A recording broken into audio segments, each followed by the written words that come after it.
Hi, I'm Jasmine from Abode and I'm here to show you how to transform your home on a budget. Now, I am all for building furniture from scratch. In fact, I absolutely love a bespoke piece, but we don't always have the time or money for that. With materials as expensive as they are, I'm going to show you how to transform some IKEA furniture using tools that you probably already own and show you that it's really not as hard as it looks. Now, upcycles are a great beginner project because they are very, very forgiving. Because you are basically making it your own, you can afford to make a lot of mistakes, learn along the way, take your time. So we are going to be upgrading this IKEA Trofast unit, which is actually two separate units, and we're going to be adding doors, making it look built in, and it's going to be gorgeous. So let's get started. So to get these sanded, I'm going to be using the Black & Decker orbital sander. It's battery powered, so that's all charged up, and I've got my vacuum attached to it as well, just to minimize dust. And then to be on the safe side, I've also got my face mask and goggles as well, just to protect my eyes and lungs from any dust and debris that may come off. I'm just going to be using a cleaner degreaser, giving it a good spray and wipe down, getting rid of any mess,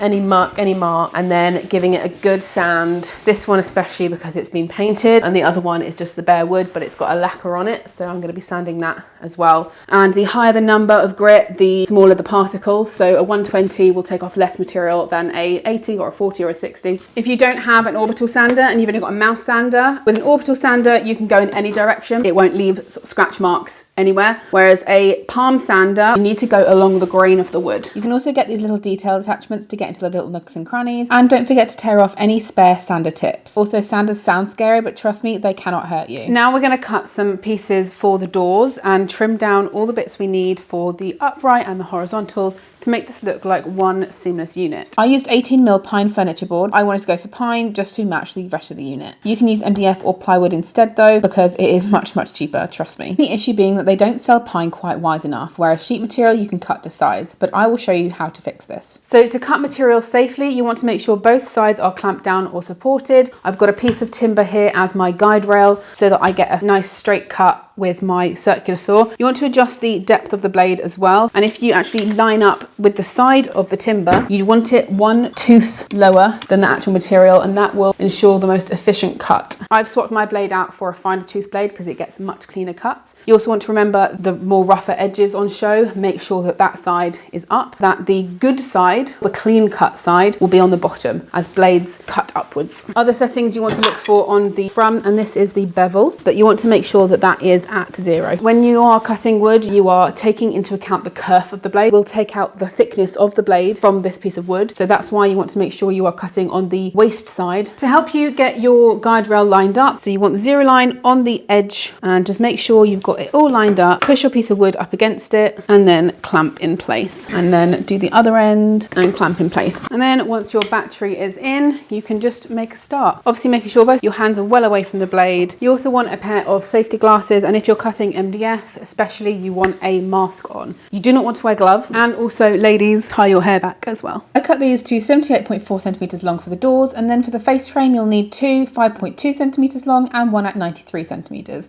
plus a 6.8 centimeter wide piece at 93 centimeters. Finally, two lengths to match the door height, but just 3.4 millimeters wide to make that total door width 43.4 centimeters once glued together. I will of course put all the measurements and everything you need in the description box below. To edge join these boards to get that width, I've laid down some plastic underneath the join and I'm applying wood glue to the entire edge surface of both pieces, spreading it out with my finger. Then I've sprinkled some fine sawdust underneath to save any wood filling later, and then once lined up, I've used my Irwin clamps to clamp it all together, and then sprinkled some more sawdust on top of the glue and left it to set for a few hours. Then I gave the join a really good sand with 80 and then 120 grit sandpaper. Now, because this unit was painted, I have completely sanded back the front and the sides just so the glue adheres better. And for the glue, we're going to be using no more nails because it sets really quickly, and then you basically just want to cover this entire area with the glue so that there is as much contact points as possible. Doing it like this, you're literally just gluing these bits. Add some to your face frame as well, because we don't want this to come apart. Because we are proud of the surface this much, so the thickness of the plywood that's going on top, we just want to make sure that it is flush with the bottom of this. And then you want to get your clamp, and then we've got our second clamp, and then give your clamps a squeeze. Repeat this gluing on the bottom, spreading the glue on both surfaces. The top piece is the 6.8 centimeters and the bottom is the 5.7, both at 93 centimeters long. Clamp these in place, and then we're going to add these rigid angle brackets for extra reinforcement. I'm going to be using my drill driver for this, and make sure it is in forward mode and in drill mode with a 3mm bit for the pilot holes for the tiny screws. Then switch the screwdriving torque settings and attach a bracket to each of the horizontals and a few for the center divider, pilot holing before driving the screws in. Repeat for the second Trofast, gluing and clamping the faces, ensuring that the edges are lined up with a 9mm overhang at the top. To get to the ones behind here, I was initially just going to put my hand down and use a screwdriver, but I found loads of extensions and I'm going to give this a go and just see if it works. This one at the end is actually magnetized, so thankfully it will hold the tiny screw. Actually, it's worked out pretty well. In order to give some support to the back, I'm actually going to trim down this offcut fit between here, and then I'm going to pre-drill and then drive a screw in. So the last thing to do is put the top on, and we're going to be gluing all around the edges, all the bits that are actually going to touch the underside of this wood, and then we can screw from the bottom just to sort of hold it in place. So again, we're going in with no more nails on all of the high points. I didn't cut this plywood to 93 by 30 centimeters, and then I clamped it in place until it was dry. Now, this is actually my first time using a hand planer, so bear with me. I am just trying to get the front of this completely flush with the top. It's actually really easy once you get the hang of it. You put weight on the front bit, and as it's sort of engaged, you then transfer your weight to the back. And I'm just taking off the tiniest bit at a time. It makes such nice little curls. Now we can move on to the panelled doors. I'm using 9mm barrel moulding, 7 centimeters away from the edge on all sides, using my combination square to run a line all the way round. To cut these, the easy way is with a tenon or hacksaw and a block, or you can use a bench mitre saw, but I've got some tips for you if you do. So with mitre saws, you can get a very clean, precise angled cut and reduce dust by hooking up to your vat. But the teeth on this blade are absolutely massive and can be very dangerous when cutting such small moulding. So you can either swap the blade out for something with a lot more teeth, or you can make yourself a zero clearance jig. I did this with some plywood scraps, glued at 90 degrees and clamped at both ends, then plunged my saw, giving the moulding full support on both sides of the cut. Then you just mark out and cut your pieces. With the mitre block, grip the moulding firmly when cutting and give the ends the lightest sand possible to remove any splintered bits. I cut 2 lengths at 64.3 centimeters and 2 at 29 centimeters on the longest edge, making sure that the long edge is always the thickest flat side. Each end should also have opposite angles to fit together in a square. And once again, using no more nails to glue these in place, lining them up with the pencil lines we drew earlier and adding glue at the corners too before caulking all the joints for a seamless look. I'm going to be using the orbital sander again with a 120 grit sandpaper. You just want to make sure you line up the holes so that the dust has a way to be extracted. Now I am going to hook up my vacuum for this because I want to keep dust to a minimum, and then we're going to give the whole thing a very light sand. Now you may want to keep your hands free from wearing gloves when you are sanding, mainly because you want to really feel how smooth it is and whether you need to keep going or whether you've done enough. I would actually recommend doing some of the edges by hand. So I've just taken the 120 grit sandpaper off and I'm just using my hand at that 45 degrees, keeping my hand flat, or you can use a block also, which is more likely to keep it a bit more uniform. You get that nice angle and obviously get into the corners as well. So I've actually been quite lucky with this, where the glue has sort of overspilled and I've wiped it down the seam. I actually don't need to fill anything or caulk anything. I mean, the joins look pretty good, to be honest. They're almost invisible. But if you do have cracks, I would recommend using wood filler for it. Decorator's caulk is more for where wood meets wall, whereas this is wood on wood, so wood filler would be the one to use. And you can get that pretty cheaply at most DIY stores. At this stage, we're just using 120 to key it and smooth it out, ready for painting. And remember, when you are sanding, you want to go up the grade. So you want to start at an 80, go up to 120, and then up to 240 if you're making it buttery smooth. When you go over with an 80, you can see the dents in the wood, especially on pine, because it's very soft. It's a soft wood. A 120 will reduce the size of those grooves, and then a 220 will make it even finer still. But we're not going to do that because we're going to paint. We're going to give this a quick clean down, and then we're going to start priming. How exciting. So one way to save money when you are upcycling is to use a base like Zinsa Bin. This is a shellac based primer, and it basically eradicates everything. It covers odors, it covers stains, it covers knots and sap, and it just creates the most perfect blank canvas for everything. Now you want to use a synthetic brush and roller. I'm just using this really small brush just for the grooves, but you need so little of it. A little goes a very long way. Essentially, it means that you can use any paint you've got in your cupboard, whether it's left over from a room decoration or a previous project, or you want to even mix some paints together, just use up what you already have. So I am doing just that. I am using a paint I have left over from another project, and this is Rust-Oleum's matte furniture paint. I'm using what I already have and saving some money while I do it. So the back of the tin actually gives you so much information that people overlook.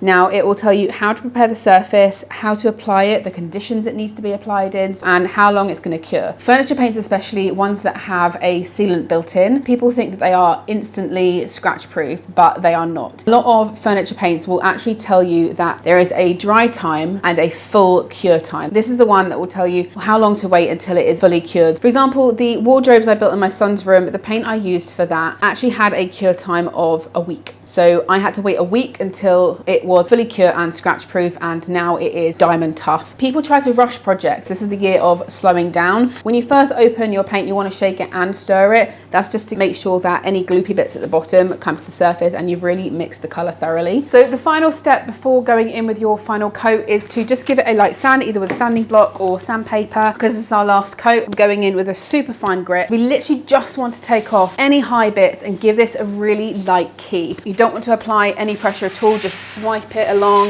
obviously with the grain of the wood.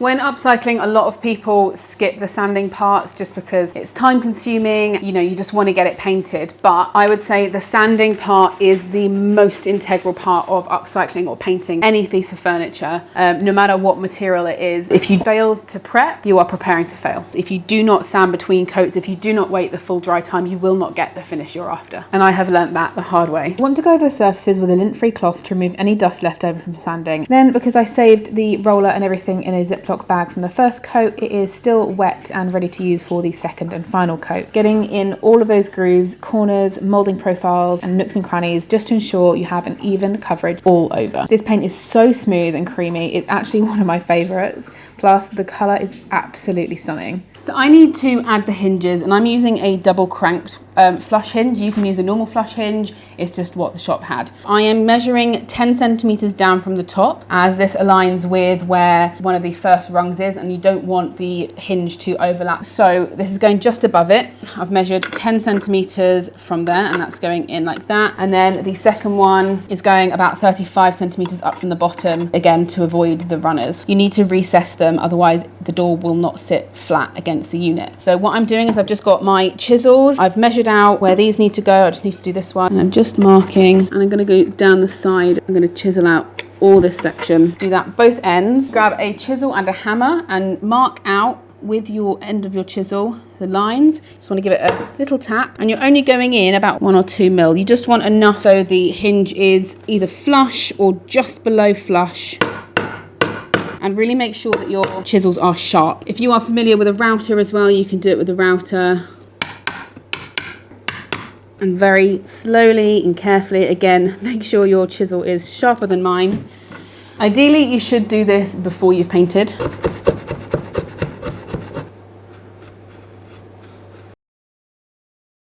Once the hinge is recessed, pilot hole and screw it in, and then I'm going to be adding the doorknob. So I've measured the centre of the vertical height of the door, and then midway between the edge and the moulding, I've got 6mm wood dowel bit, which is just bigger than the bolt, and I've put down some masking tape to protect the paint when drilling. Without tightening all the way, I've then added the knob and tightening from the back by hand with a screwdriver, so I don't dent the wood. Then, using very professional spacers, I mean whatever works, I am lining up the doors with the frame and marking out where the hinges will go. Again, pilot holing and driving in the screws really carefully. I've then added some magnetic catches, and from the back of the unit I've marked out where the metal plate will go on the back of the door, or you can use blue tack, paint, or just measure, whichever is easiest for you. I've made sure to avoid the runners so that we can still get the drawers in and out, and then once that's attached you can test out your new cabinet doors because we're done. I really love how this project's turned out, and it's a great way to start as a beginner to testing out your skills, testing out your new tools, and ultimately just building your confidence to bigger and better projects. We've used tools that most people have in their toolkits already, so drills, sanders, saws, and we've used a lot of materials that we already have here too, which is great for saving money. So go grab your own little bargain off Facebook Marketplace, secondhand shop, or family heirloom. Give it a go, try out some new skills, and hopefully I've proved that you can transform your home for less.